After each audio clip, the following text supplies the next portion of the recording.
우리는 올해 주를 기쁘시게 하라 이런 표어를 가지고 시작을 했습니다. 주님을 기쁘시게 하기 위해서 먼저 하나님을 알 필요가 있죠. 그래서 그런 주제로 말씀드렸고, 두 번째 주제로 사람을 알라 이런 주제로 말씀을 나누었습니다. 이 모든 말씀을 통해서 우리가 기억해야 되는 게 있습니다. 우리는 사실상 주님께 드릴 게 별로 없다는 것입니다. 우리에게 있는 모든 것이 하나님의 은혜로 주어진 것이기 때문에 그렇습니다. 따라서 우리는 하나님 앞에서 항상 겸손할 필요가 있습니다. 그런 겸손을 기초로 두고 그런 가운데 주님을 기쁘시게 하기 위해서 무엇을 해야 될 것인가, 좀 더 깊게 말씀을 통해서 생각해 보기를 원합니다. 우선 우리 기도 생활을 통해서 하나님을 기쁘시게 하는 것에 대해서 말씀을 드리겠습니다. 신앙생활에서 기도는 참으로 중요합니다. 그런데 과연 어떤 기도가 하나님을 기쁘시게 하는 기도일까요? 온전한 기도입니다. 다른 종교에서도 기도하고 세상 사람들도 때로 기도하긴 하는데 우리는 하나님께 온전한 기도를 드려야 됩니다.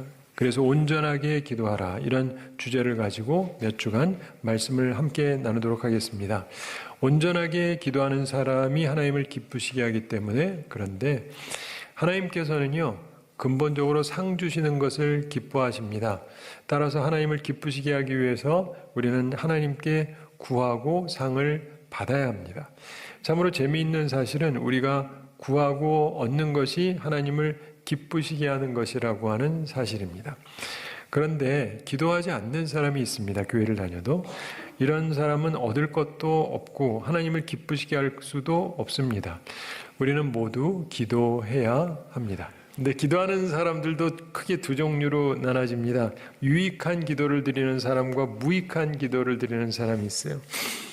기도는 유익함을 얻어야 되잖아요. 응답을 받아야 되잖아요. 근데 기도하는데 무익한 기도를 하는 사람이 있습니다. 응답 하나도 못 받는 사람.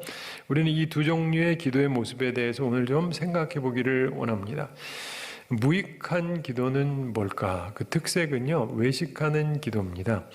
유익한 기도는요, 그 특색이 뭐냐면 은밀한 기도입니다. 오늘 본문에서 예수님께서 우리에게 그것을 가르쳐 주셨습니다. 말씀을 통해서 우리를 점검해 보게 되기를 바랍니다. 우선 무익한 기도, 즉 외식하는 기도에 대해서 살펴보겠습니다. 참고로 의외로 많은 사람들이 무익한 기도를 합니다. 왜 그러냐? 사람에게 존경받고 싶어서 그래요. 순수하지 못하기 때문입니다. 무슨 뜻인지 살펴보겠는데, 자, 하나님을 기쁘시게 하는 기도, 이게 무엇인지를 깨닫고 상을 받는 기도, 유익한 기도를 하게 되는 우리가 되어야 할 텐데, 우선 사람들이 흔히 추구하는 기도 모습에 대해서 생각해 보겠습니다. 그게 뭐냐면 무익하지만 존경받는 기도예요. 사람에게 존경받는 기도자가 많은 사람들이 되고 싶어 합니다. 이건 좋아 보여요. 그렇지만 사실은 무익한 기도입니다. 존경받는 기도자들에게 나타나는 몇 가지 특징이 있습니다. 무익한 기도를 하는 사람의 첫 특징이 바로 외식하는 것입니다. 본문 5절의 말씀 함께 읽어보겠습니다. 또 너희는 기도할 때 외식하는 자와 같이 하지 말라. 그들은 사람에게 보이려고 회당과 큰 거리 어귀에 서서 기도하기를 좋아하느니라. 내가 진실로 너희에게 이르노니 그들은 자기 상을 이미 받았느니라. 아멘. 예수님의 가르침입니다. 너희는 기도할 때 외식하는 자와 같이 하지 말라. 이렇게 말씀하시면서 외식하는 자의 특징은 무엇이냐? 사람에게 보이려고 한다는 거예요. 사람에게 보이려고 한다. 5절 중반에서 그들은 사람에게 보이려고 회당과 큰 거리 어귀에 서서 기도하기를 좋아하느니라. 이렇게 말씀합니다. 회당은 유대인들이 예배드리러 모이던 장소입니다. 오늘날 교회 건물, 예배당이라고 생각하시면 됩니다. 큰 거리 어귀라는 말은 사람들의 눈에 잘 띄는 장소를 말합니다. 그래서 예수님께서 정죄하시는 것은 과시하는 기도입니다. 이런 외식하는 사람들은 항상 정확한 때에 가장 눈에 띄는 자리에 나타나서 기도를 하는데 왜 그러냐면 기도의 사람으로 인정받고 싶기 때문입니다. 사람들은 그런 분을 보면 기도의 사람이라고 말합니다. 대체로 그렇게 기도하면 저분은 정말 기도하는 사람이다 이런 평가를 해 줍니다. 그런데 하나님께서는 이런 사람에게 상 주실 것이 없다라는 게 예수님의 말씀이에요. 이미 사람의 존경이라는 상을 받았기 때문이라고 예수님은 설명하십니다. 사람에게 기도의 사람으로 인정은 됩니다. 그런데 사실상 주님께서 주일 상은 없다. 이렇게 주님이 말씀하십니다. 우리는 이런 사람이 되지 말아야 합니다. 외식하는 기도자, 즉 사람에게 보이려고 하는 기도를 주의하는 우리 모두가 되기를 바랍니다. 무익한 기도의 둘째 특징이 있습니다. 그것은 길게 기도하는 겁니다. 길게 기도하는 것. 그들은 흔히 이런 말을 합니다. 나는 이만큼 기도한다. 이들의 특징은 기도를 길게 한다. 이게 그 특징입니다. 예수님께서 하신 7절 말씀 함께 읽어보겠습니다. 또 기도할 때 이방인과 같이 중언부언하지 말라. 그들은 말을 많이 하여야 들으실 줄 생각하느니라. 아멘. 말을 많이 해야 효과적이라고 생각하는 사람이 있습니다. 그래서 기도를 길게 하는 습관을 갖는 사람이 있습니다. 사실은 꽤 많습니다. 근데 예수님께서 뭐라고 하십니까? 8절 함께 읽어보겠습니다. 그러므로 그들을 본받지 말라. 구하기 전에 너희에게 있어야 할 것을 하나님 너희 아버지께서 아시느니라. 아멘. 길게 기도하는 사람을 본받지 말라고 말씀하십니다. 예수님의 말씀이니까 꼭 기억하시기 바랍니다. 근데 길게 기도하면서 나는 이만큼 오래 기도한다 이 말을 즐겨 하시는 분들이 있어요. 그러나 주님께서는 저희를 본받지 말라고 하셨습니다. 제 얘기가 아닙니다. 그러니까 주님의 말씀으로 기억하시기 바랍니다. 무익한 기도의 세 번째 특징이 있습니다. 반복의 습관입니다. 이들은 신령해 보이는 것을 반복을 합니다. 그래야 더 신령해 보이기 때문입니다. 예수님께서 본문 7절에서 또 기도할 때 이방인과 같이 중언부언하지 말라. 저희는 말을 많이 하여야 들으실 줄 생각하느니라. 이렇게 말씀하죠. 이방인과 같이 중언부언하지 말라. 이 말씀이 무슨 말이냐? 다른 종교 믿는 사람들도 기도를 합니다. 근데 그들이 신령하다고 생각하는 어떤 문장을 가지고 기도하는 습관이 있습니다. 보통 자기 말이 아니라 다른 말을 사용하는데 그 말이 신령하다고 생각을 하고 그것을 반복하면 반복할수록 그 주문에 의한 영적인 효력이 크게 발생한다고 생각을 합니다. 그 이방 종교의 특징입니다. 기독교인 중에도 이렇게 생각하는 사람들이 의외로 상당히 많이 있습니다. 그런데 우리 주님께서는 친히 말씀하셨습니다. 8절에서 저희를 본받지 말라. 이것이 주님께서 우리에게 가르쳐 주시는 말씀입니다. 오늘의 말씀은 여러분에게 참으로 곤란해 보이는 말씀일 수 있습니다. 사실은 저에게도 당혹스러운 말씀입니다. 왜냐하면 오늘날에도 정말 소위 존경받는 기도자들에게 바로 이런 세 가지 모습이 있기 때문입니다. 그리고 그들이 이것을 강조하기 때문입니다. 남의 눈에 잘 띄는 멋진 기도, 긴 기도, 그리고 신령해 보이는 반복적인 어떤 기도, 바로 이것을 많은 존경받는 기도자들이 하고 또 강조를 합니다. 근데 사랑하는 성도 여러분, 성령님의 탄식을 아십니까? 우리 주님께서 가르치신 바는 그런 것을 피하라는 것인데 오늘 많은 교계의 소위 존경받는 기도자들이 바로 이 자리에 머물러 있습니다. 소위 존경받는 기도자의 자리에 머물러 있습니다. 외식하는 자의 모습을 가지고 있습니다.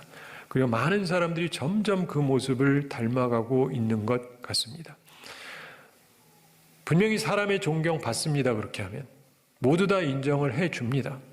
이들은 누구 못지않게 오래 기도할 줄 알고 모두 인정을 해줍니다. 더 나아가 신령한 반복을 계속합니다. 사람들이 다 인정합니다.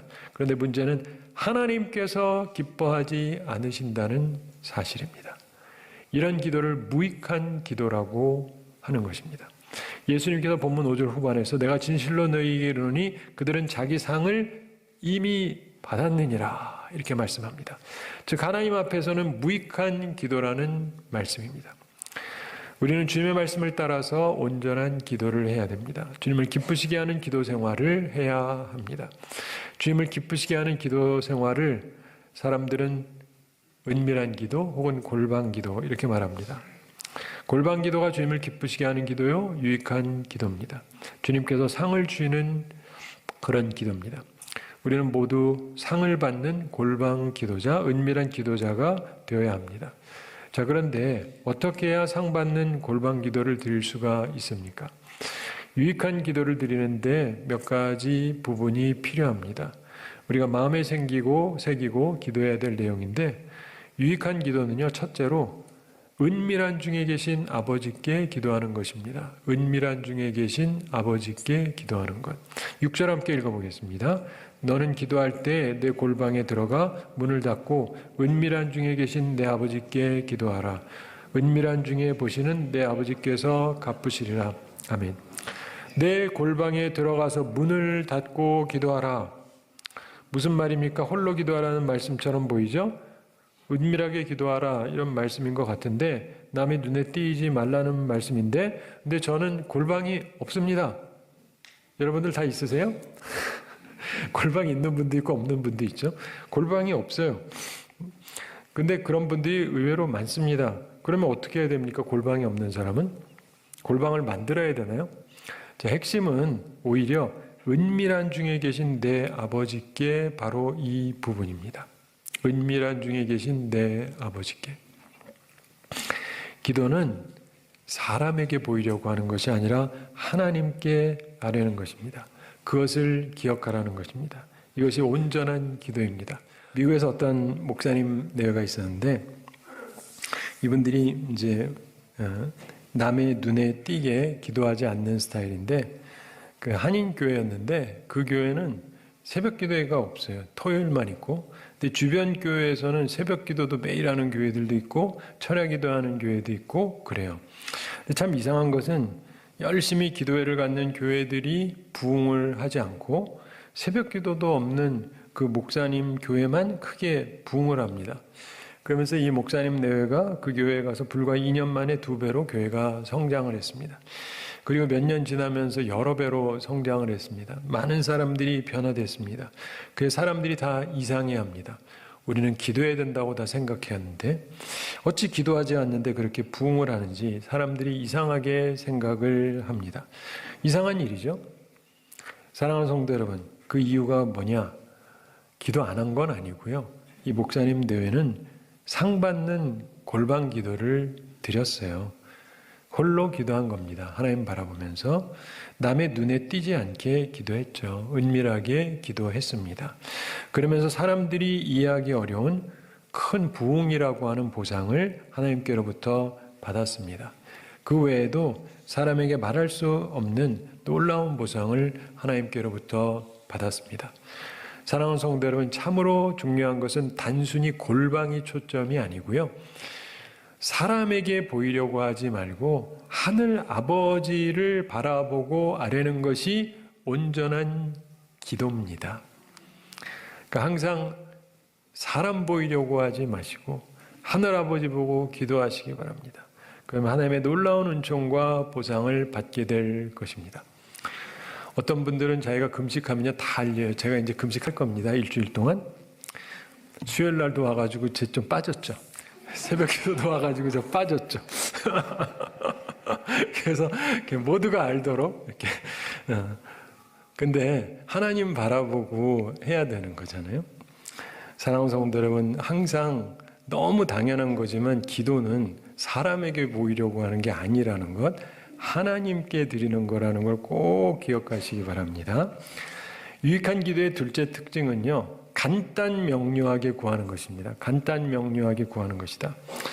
이것도 좀 특이하다고 느끼시겠지만 예수님께서 본문 7절과 8절에서 말씀합니다. 또 기도할 때 이방인과 같이 중언부언하지 말라. 그들은 말을 많이 하여야 들으실 줄 생각하느니라.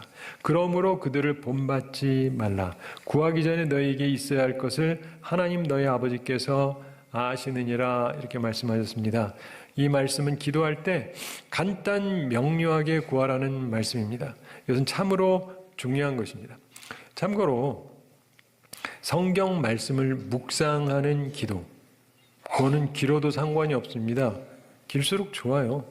깊게 하나님의 말씀을 묵상하는 거니까.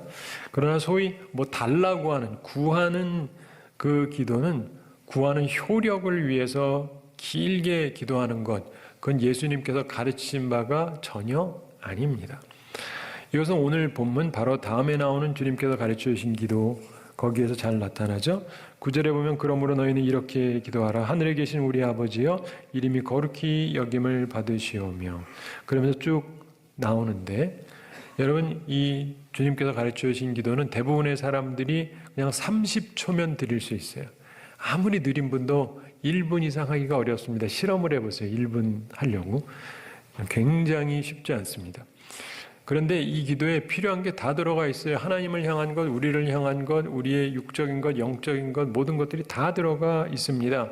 우리 주님께서 가르쳐 주신 기도의 방법은 간단 명료하게 구하는 것입니다. 왜요? 아버지가 다 아시니까. 다시 한번 설명을 드립니다. 소위 존경받는 기도자들이 여러 가지 다른 이론을 가지고 길고 반복적인 기도의 중요성을 강조합니다. 책들도 그런 책들이 많습니다. 저도 그런 얘기를 하도 많이 들었고 책도 많이 보고 그래서 그런 줄로만 알았어요. 따라서 정말 주님께서 말씀하셨던 바로 이 말씀을 그대로 믿고 따르기가 참 어렵습니다. 왜냐하면 주님 말씀대로 가르치는 분이 많지가 않아서. 그러나 예수님의 말씀이 최종적인 말씀이요, 다른 말씀에 대한 최종적인 설명이지 않습니까? 사랑하는 성도 여러분, 기독교는 예수님을 믿는 것 맞죠? 네, 예수님 믿는 거 맞죠? 네, 우리는 주님의 교훈을 따르는 것입니다. 가장 최종적인 결론은 바로 예수님의 직접적인 말씀에 있는 것입니다. 예수님 말씀대로 기도하십시오. 간단 명료하게 구하십시오. 주님께서 가르쳐 주신 기도를 따라 기도하십시오. 그러면 발견하게 될 것입니다. 그렇게 기도해도 응답된다는 사실을 꼭 깨닫게 되시기를 바랍니다. 참고로 왜 이것이 중요한 줄 압니까? 기도의 응답 여부는 하나님 은혜에 달린 것이기 때문입니다. 우리의 공로에 달린 것이 아닙니다. 길고 반복되는 공로에 달린 것이 아니라 하나님의 은혜에 달린 것입니다. 어떤 목사님이 계셨습니다. 이분이 아주 긴급한 교회 소식을 들었습니다. 사모님을 통해서 들었는데 목사님께서 그 소식을 듣고 급하니까 마음으로 하나님께 우선 간단하게 기도를 드렸습니다. 그런데 평안을 얻었어요. 그래서 더 이상 기도할 필요를 느끼지 않게 되었습니다. 그런데 사모님께서 지금 당장 교회 가서 몇 시간 힘껏 기도하셔야 되지 않을까요? 그럽니다. 목사님이 됐다고 말했습니다. 이미 기도했다고 말했습니다. 사모님이 보니까 참 어처구니가 없습니다. 말을 들으면서 속으로 잠시 기도했다고 이런 큰 사건이 해결될 수 있는가 한심하게 느껴졌습니다. 그러나 목사님께서 이미 기도했고 잘 해결될 것이다. 이렇게 말하니까 어쩔 수가 없었습니다. 근데 나중에 봤더니 정말 이상하게도 그 커다란 문제, 긴급한 문제가 아무렇지도 않게 잘 해결이 되었습니다. 사모님이 놀랐습니다. 사랑하는 성도 여러분, 짧고 명확하게 구해도 응답을 받습니다. 아니, 오히려 더 보상을 받습니다. 하나님께서 좋아하시는 방식이기 때문에 그렇습니다. 사랑하는 성도 여러분, 누가 기도 인도하면서 그냥 불필요하게 오래 찾고 기도하면 좋으세요? 약간 좀 지겹지 않습니까? 사람도 지겨운데 모든 것을 아시는 하나님께서 그저 긴 기도라고 좋아하실 것 같습니까? 간단 명료하게 구하는 것, 바로 이것이 상을 받는 골방 기도자의 둘째 특징입니다. 이렇게 기도하면 훨씬 유익하다는 걸 알게 됩니다. 꼭 체험하시고 꼭 은혜로운 길을 살아가시게 되기를 바랍니다.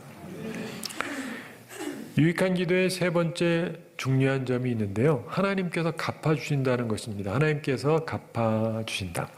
6절 함께 읽어보겠습니다. 너는 기도할 때 내 골방에 들어가 문을 닫고 은밀한 중에 계신 내 아버지께 기도하라. 은밀한 중에 보시는 내 아버지께서 갚으시리라. 아멘. 하나님께서 갚아주시겠다고 예수님께서 약속하셨습니다. 사랑하는 성도 여러분, 어지러운 세상에서 어려운 상황 가운데서 우리는 하나님을 기쁘시게 하기 위해서 기도하는 사람들이 되기를 바랍니다. 기도하되 온전한 기도를 드려야 합니다. 그러기 위해서 무익한 기도가 아니라 유익한 기도를 드리는 우리 모두가 되기를 바랍니다. 그래서 하늘아버지께서 갚아주시는 은총을 충만히 누리며 사는 우리 모두가 되기를 바랍니다. 말씀을 마치기에 앞서서 제가 한 가지 중요한 질문을 하겠습니다. 자, 예수님께서는 왜 존경받는 기도자의 길을 가지 말고 사람의 눈에 띄지 않지만 하나님을 바라보는 은밀한 기도, 짧고 명확한 기도, 그러면서 하나님께서 갚아주시는 그런 기도를 하면서 살라고 말씀하는지 그 심정이 이해가 되십니까? 예수님께서 그것을 요구하시는 데는 이유가 있습니다. 주님의 뜻이 있죠.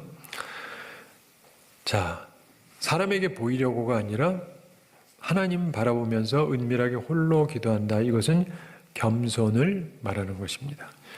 그리고 하나님만 의지한다는 것입니다.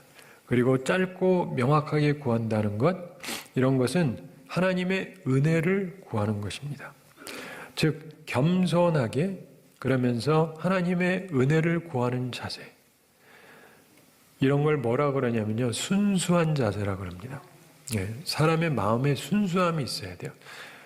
사람이 많지만 이 사람들이 아니라 하나님을 바라보고 사람들의 귀를 즐겁게 하는 게 아니라 짧고 명료하게 주님께 구하는 자세, 이런 걸 순수함이라고 얘기를 해요.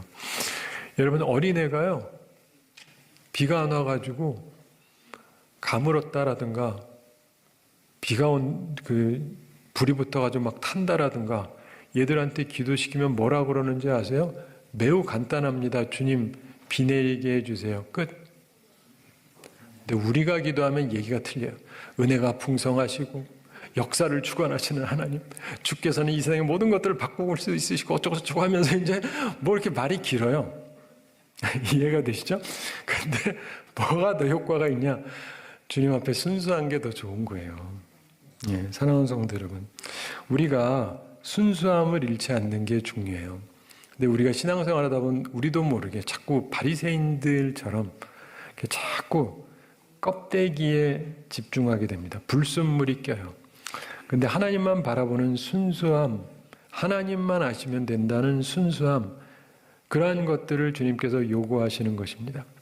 그 주님께서 팔복 얘기하면서 말씀하셨잖아요. 마음이 청결한 자는 복이 있나니 저희가 하나님을 볼 것이며, 순수한 동기를 갖고 있으면 하나님을 느끼게 돼요.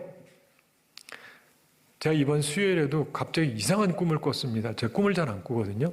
뭐라고는 얘기 안 하겠는데 들으면은 놀라운 꿈을 꿨습니다. 그리고는 그날 똑같은 일이 벌어졌는데 보면서 이게 뭔가 싶은데, 근데 기본적으로요, 하나님 앞에서 순수한 마음으로 살아가다가 보면 하나님께서 세상을 주관하신다는 게 보여요. 안 그러면 맨날 짜증나잖아요. 세상이 왜 이렇게 돌아가지? 그렇죠? 하나님을 바라보면서 살다 보면은요, 하나님의 뜻 가운데서 모든 것들이 움직여지고 있구나, 이런 것들을 알게 돼요. 하나님을 알게 돼요. 하나님의 깊은 지혜를 조금씩 알게 됩니다.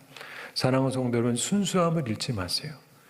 바라기는 우리 모두 하나님 앞에 순수한 기도자가 되기를 바랍니다. 그래서 은밀한 중에 보신 하나님께서 갚아주시는 보상을 체험하면서 사는 우리 모두가 되기를 바랍니다.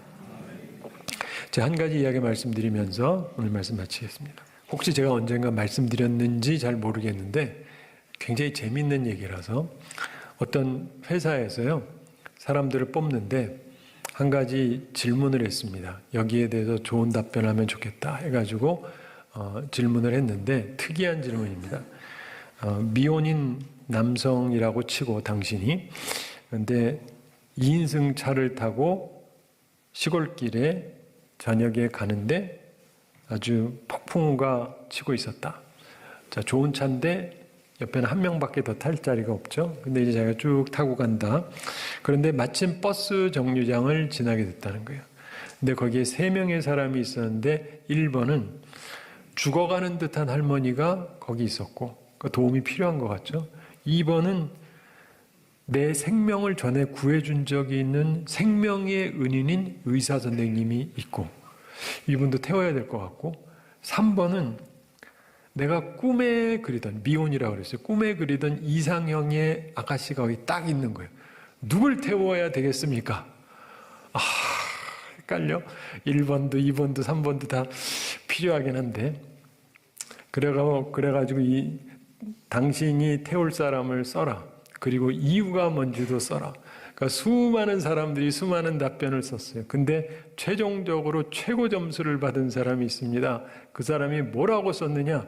제가요, 제 자동차 키를 2번, 제 생명의 은인 의사 선생님에게 드리겠습니다.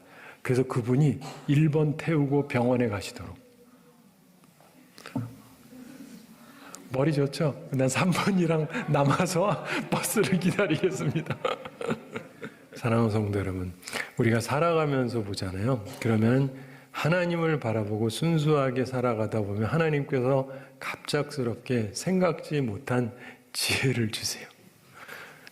그래서 수많은 것들을 풀고 나한테도 유익하고 그런 삶을 살 수가 있습니다.